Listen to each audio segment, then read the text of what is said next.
I have proof she's cheating, Amanda, my sister-in-law, said as she dramatically pulled out a manila envelope.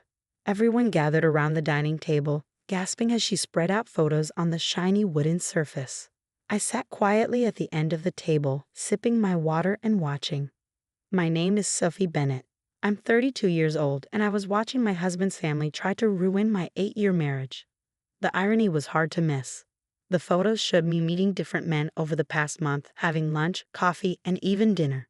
In each picture, I looked like I was having deep conversations, smiling, leaning in, and sometimes touching their hands. To someone who didn't know better, it looked bad. Look at these, Amanda said with excitement. While David has been working hard, she's been running around town with other men. She turned to my husband, who sat still next to his mistress, Jessica. Now you don't have to feel guilty about Jessica, and you definitely don't have to give Sophie anything in the divorce. David didn't look at me. His mother, Eleanor, picked up a photo with shaky hands. Sophie, how could you? We welcomed you into our family. A long time ago, her disappointment would have hurt me. Now, I just smiled inside. Well? Amanda pushed. What do you have to say for yourself? I calmly put my glass down and looked around the table. David still wouldn't meet my eyes. His parents looked upset, though I noticed his father, George, seemed more uncomfortable than angry. Amanda stood tall, one hand on her hip, pointing at the photos. Nice pictures, I said. The lighting is great. You must have paid your private investigator a lot. Amanda's smirk faded. She hadn't expected that. That's all you have to say, she snapped. You're not even going to deny it? I reached into my purse, everyone tense, waiting for tears or a confession. Instead, I pulled out my tablet and set it on the table. Why would I deny it? I asked, my voice calm. Those men are all divorce lawyers. Silence. What? Amanda stuttered. I pointed at the photos. That's James Morrison, the best family lawyer in the city. This is Michael Chen. His firm specializes in cases involving cheating. And this dinner? That's William Parker. He's great at handling cases where people try to hide money before a divorce. Amanda's face turned pale. David suddenly found his water glass very interesting. You see, I continued, when I found out about David and Jessica 3 months ago, I decided to prepare. You're lying, Amanda said, but she didn't sound sure. I turned on my tablet. That's the great thing about legal meetings. There's always proof. I pulled up emails and signed agreements. But that's not even the most interesting part, I said, looking at David. Eleanor's voice shook. What do you mean? Well, I said, during one meeting, I learned something about recent property transfers in this family. Lots of money and houses changing hands. New companies being formed. I let my words sink in. George shifted uncomfortably. David frowned. Dad, is that why you had me sign those papers last month? You said it was just routine family business. I watched as realization hit him. His family wasn't just helping him cheat. They were hiding money before the divorce. David, sweetheart, we were just protecting you, Eleanor started. I cut her off. Actually, you were committing fraud. I smiled. And my lawyers have proof. Amanda sank into a chair, defeated. You knew, she whispered. You knew this whole time. I nodded and grabbed my things. Next time you hire a private investigator, make sure they're not working for both sides. I stood up, fixing my dress. Oh, and those lawyers. I officially hired the best one yesterday. I walked to the door, then turned back. David, your lawyer will get the paperwork tomorrow. You might want to read it carefully, especially the part about fraud. And Amanda. I met her shocked eyes. Thanks for the photos. They'll make great evidence. My heels clicked on the floor as I left. In my car, I finally allowed myself a small smile. They thought they had trapped me. They had no idea what was coming. The next few days were full of chaos. My phone wouldn't stop buzzing with messages from David's family. Some were threats, others were tearful pleas. Amanda, especially, kept switching between anger and panic. Her texts became more desperate. You can't do this to us, her latest message read. We're family.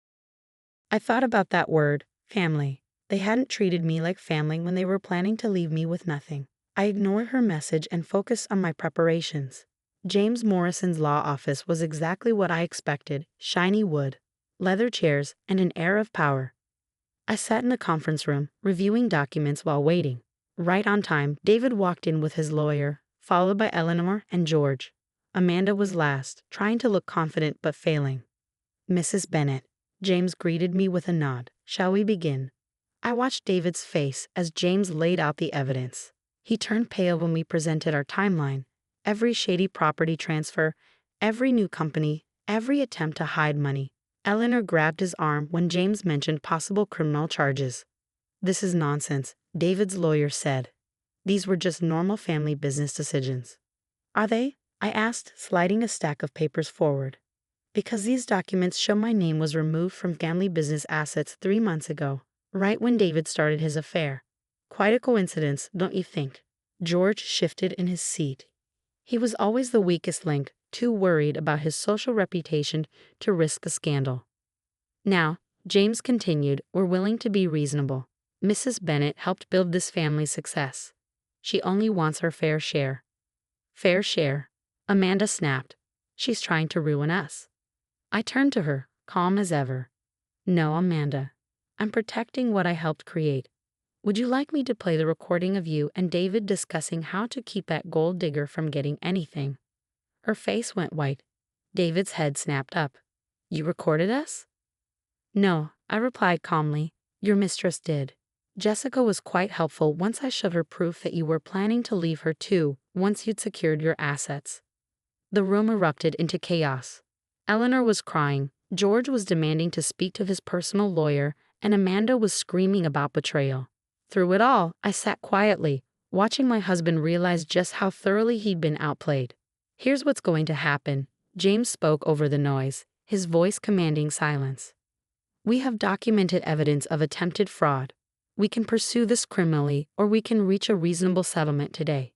Your choice." David's lawyer requested a moment with his client. As they huddled in the corner, I could see the fight leaving David's body. He'd always been arrogant, convinced of his own cleverness, but now he looked deflated. "We'll agree to fair terms," his lawyer finally announced. "Excellent," James smiled. "Mrs. Bennett has already outlined her requirements." He distributed copies of the settlement proposal. I'd been thorough but not vindictive. I wanted what I'd helped build, nothing more. "This is outrageous," Eleanor exclaimed, but George placed a restraining hand on her arm. "Sign it, David," he said quietly. "We can't risk this getting out."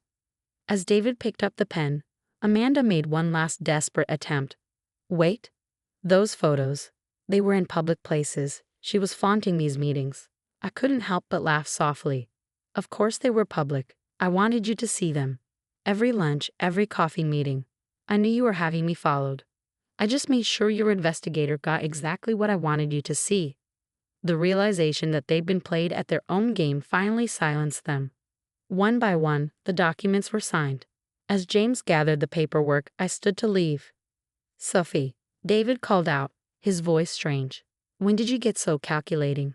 I paused at the door. "I learned from the best, didn't I? Family taught me." The irony of my words wasn't lost on anyone in the room. As I walked out of the office, I felt lighter than I had in months. Sometimes the best revenge isn't just about winning.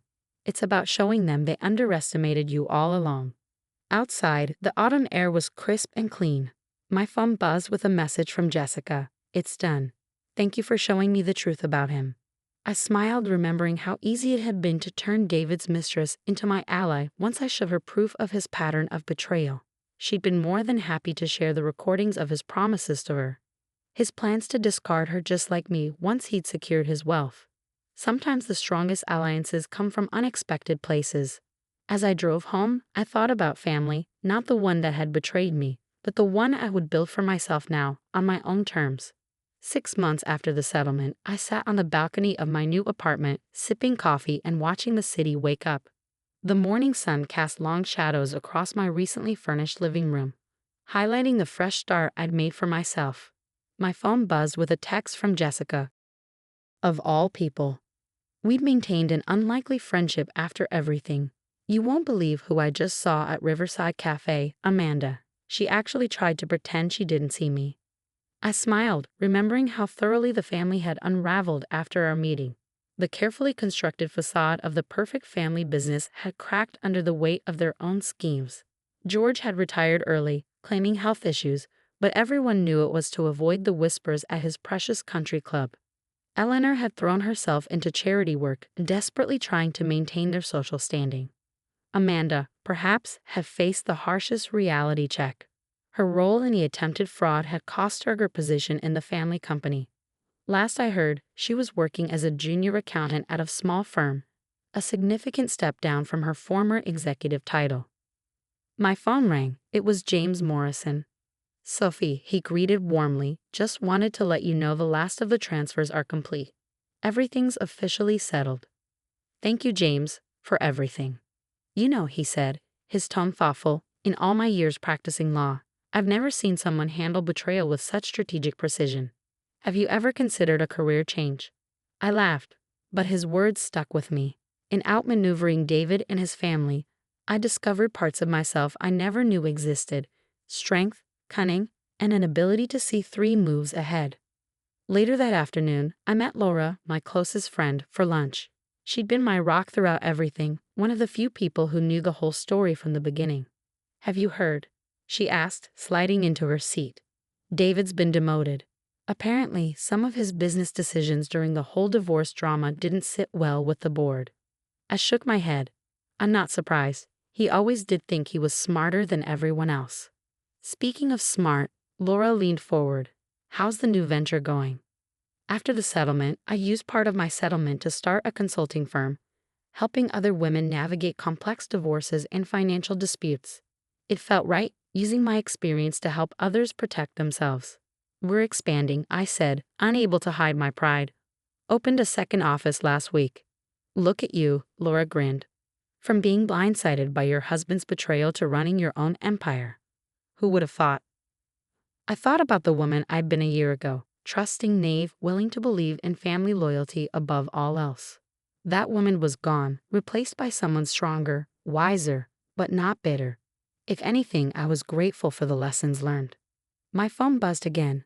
Another text from Eleanor. "I miss you. The family isn't the same without you." I archived it without responding. Some bridges, once burned, shouldn't be rebuilt.